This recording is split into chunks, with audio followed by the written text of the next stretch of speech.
Ashefo me mamunyina akwaba edibajin World Ghana na ene eye Vice President eye Professor Naana Opoku Agyeman abepiem ewe ye Kimpisnski Hotel na ha ana ye be hodi eye conference achese emu odin ankasa na title weda so ene restoring a culture of proper small-scale mining in Ghana. It was for mo feel free say mo be leave mo comment below. Na masanso subscribe to my channel. Me dey e dey rap na a painting. Na e was for mo maintie ye comment kakra ye parliamentarians ni bi etwegu ye.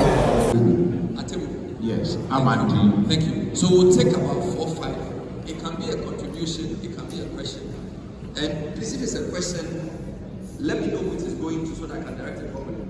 Thank you very much. Good morning to the minister, leaders, and all of you present. Mine is a contribution and a suggestion.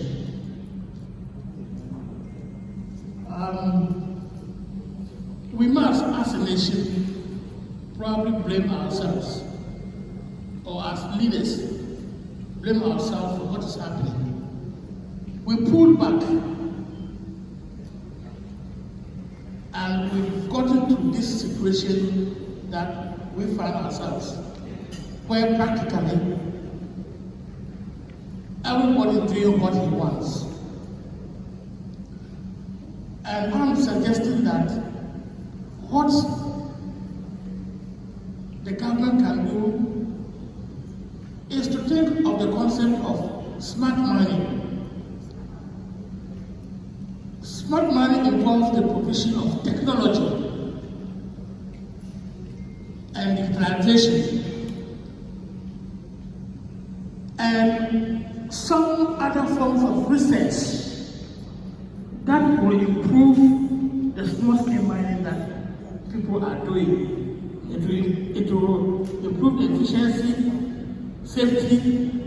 We can look at how to work on the environment, and all this, I believe that it should be something that should come from the government side. These people working, if you ask them to do research work and come up with any solutions, I'm afraid they will not be able to do so. The other one that I'm suggesting is that it's possible that legal small-scale mining, the government can, so I say partner them. When I say partner them, can hold about 5% or 10% share in it, so that they can just keep an eye on what they are doing.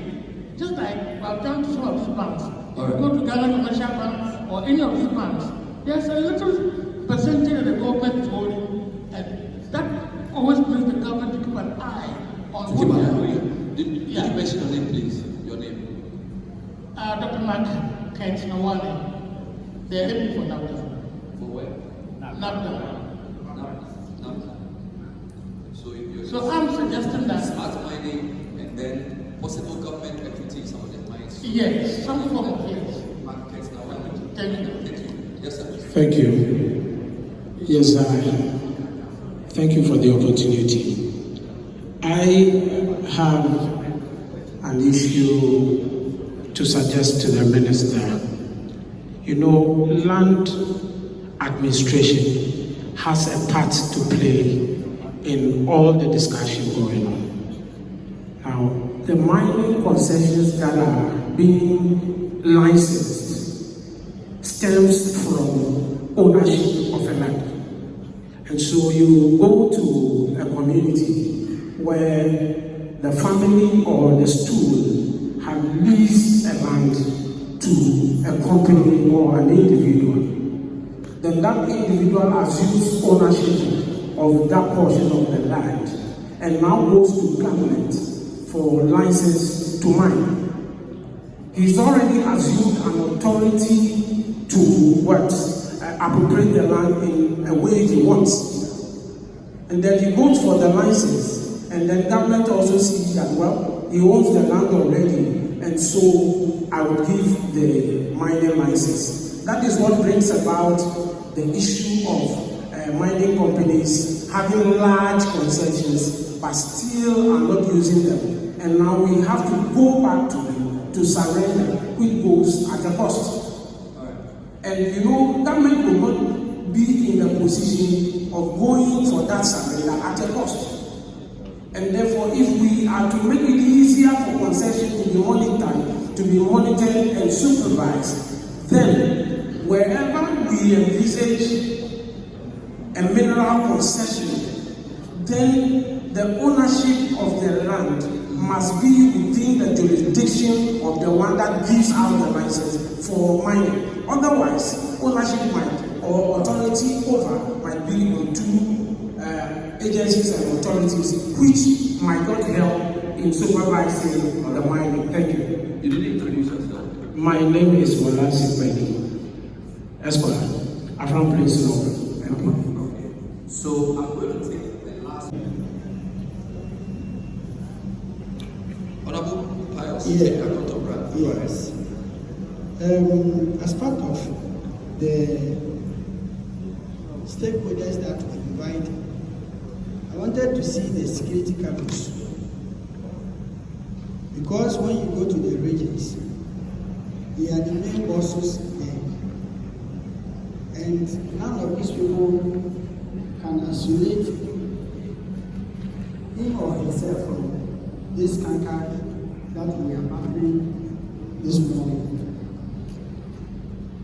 Sorry, you said you wanted to see who? The security agencies, okay.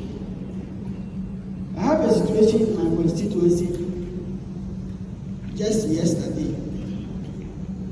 By the time the regional minister deployed the police and the military to get to the scene, they themselves had already informed the Galansayers to run away.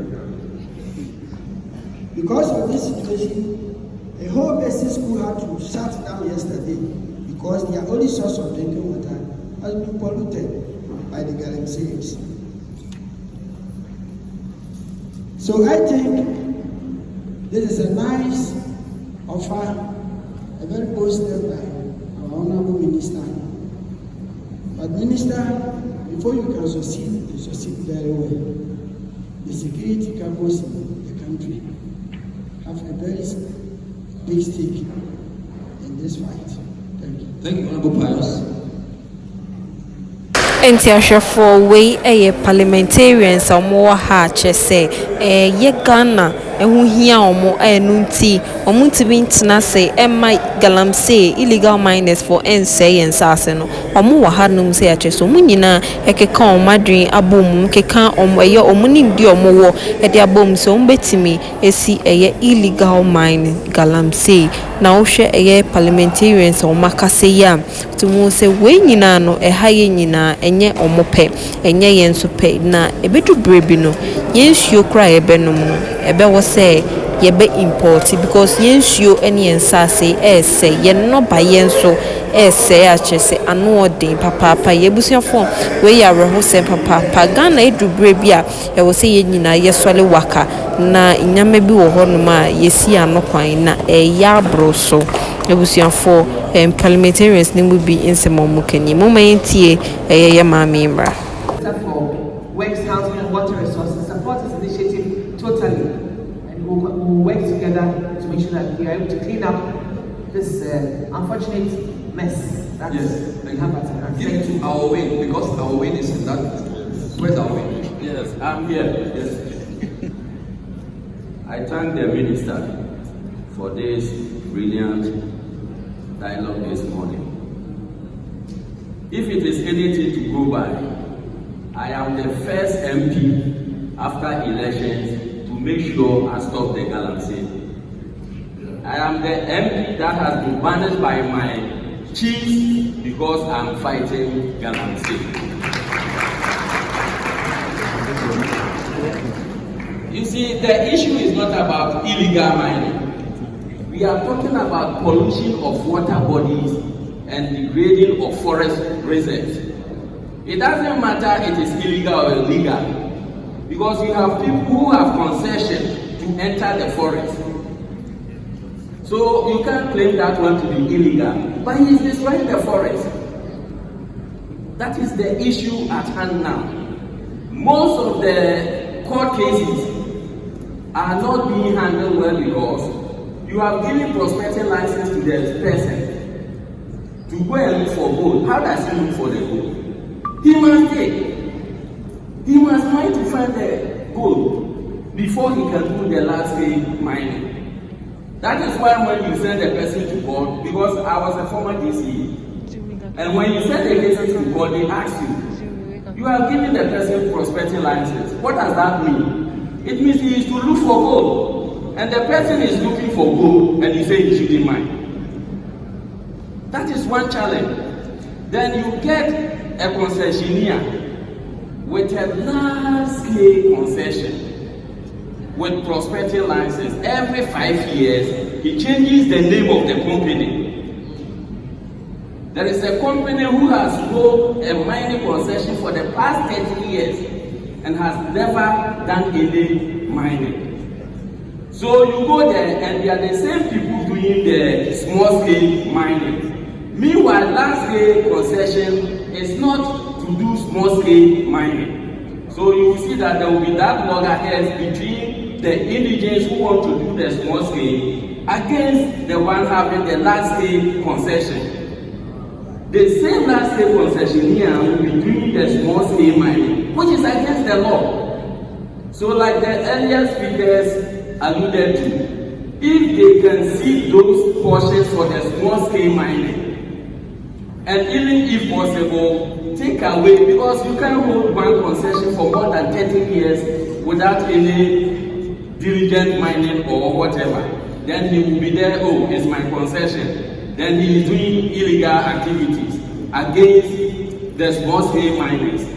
It makes it very difficult. So I'm happy Minister is blessing the MPs this morning that we should take the lead.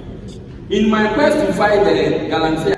Ebusiafo inti we eyewura Alwin na ono ana eye ne constituency eye ahemfo wo ho etwa nesu an o mabra no efri se oye against galamsey ahemfo no eyi na efri ho tese omu mpe nani mahwekra inti ebusiafo ono so wa ha se o fight against galamsey Ghana mu hia no eno nti ano no so wa ha.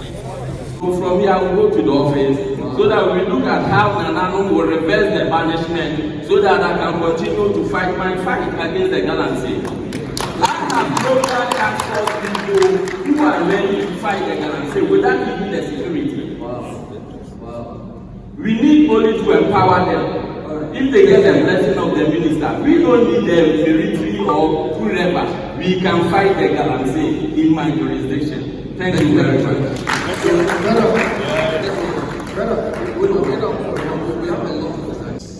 A report received in the past 1 month indicate that another 50,000 hectares could be at risk of destruction through mining and timber felling, as well as sand raining activities. This morning, right at the reception, I had an interaction with some members of parliament from the Western North and Western regions who are here. And they indicated that farmers, they will be receiving complaints from farmers about the destruction of their cocoa farms by timber companies. And it appears that it's all over the country, timber, rubber, mining. And chiefs and landowners are selling these cocoa farms to these entities who intend destroying the cocoa farms for mining activities or rubber plantations or the felling of timber. Notwithstanding the Economic Protection Act, AFRCD 47, 1979, which prohibits the destruction of cocoa trees other than for horticultural purposes, the enforcement of this law has been weak. In addition, the penalty for destruction is not punitive enough to deter the destruction of economic plants, especially cocoa, in Ghana. And Honorable Minister, I'd like to bring this to your attention. The European Union and Japan have indicated that from September this year, they will begin testing for heavy metals, especially nickel, as far as our cocoa is concerned. And so, the premium status of our cocoa, which gives us extra money, is under serious threat. Because from September this year, they are starting with nickel, and this is the European Union and Japan. North America and most parts of Asia will follow shortly. And as a result of this, Cocoa Board will have to spend lots and lots of money to put up state-of-the-art laboratories at the Quality Control Center at Tema, to be able to meet the standards and to be able to test for these heavy metals. So the testing is no longer for moisture and all those other things that we know. Now they want to test for heavy metals because of all the stories and the reality about the impact of illegal mining in the cocoa growing areas. So this is a direct impact that these activities are going to have on our cocoa, and we need to really do something about this. Now, we propose the amendment of this law, that's the AFRCD 47, 1979, and the associated compensation regime to provide adequate protection for cocoa. In the light of these distractions and the loss of investment, Cocoa Board has established a dedicated unit under the Office of the Chief Executive to lead and coordinate the fight against the destruction of cocoa farms. Since Cocoa Board began the enforcement of the Economic Plants Protection Act, a number of cases have been prosecuted in court. We believe that amendment of this act and adequate enforcement will be a more effective way of tackling the illegal destruction of cocoa farms in the country. The industry's major threat of illegal mining has introduced other problems such as water shortage and pollution in the mining areas, high labor costs, land degradation, insecurity, high cost of production, and low production. Last year, we did almost half of the legendary 1 million tons, and it means that the economy is actually taking a big hit. We're only fortunate that the prices are quite high, so it looks like the world market price then compensates a bit for the low production levels, and it's going to take us perhaps some 3 or 4 years to be able to ramp up production towards those levels. Cocoa Board, through the sector minister, will continue to engage Parliament and all relevant stakeholders to ensure the survival of the industry and protect the livelihood of our cocoa farms. Honourable Minister, I wish to seize this opportunity to seek the support of Parliament for the amendment of the Economic Protection Act, AFRCD 47, 1979, to protect cocoa. We kindly request Parliament to stand with Ghana's cocoa industry, especially the hard-working Ghanaian cocoa farmer, to protect the Ghanaian economy and our livelihoods. I'd like to thank you, Honourable Minister, for this opportunity. God bless us all. Thank you very much. Please note that from Randy Abeg, Dr. Randy Abeg is the CEO of Cocoa Board. So he's seeking your support.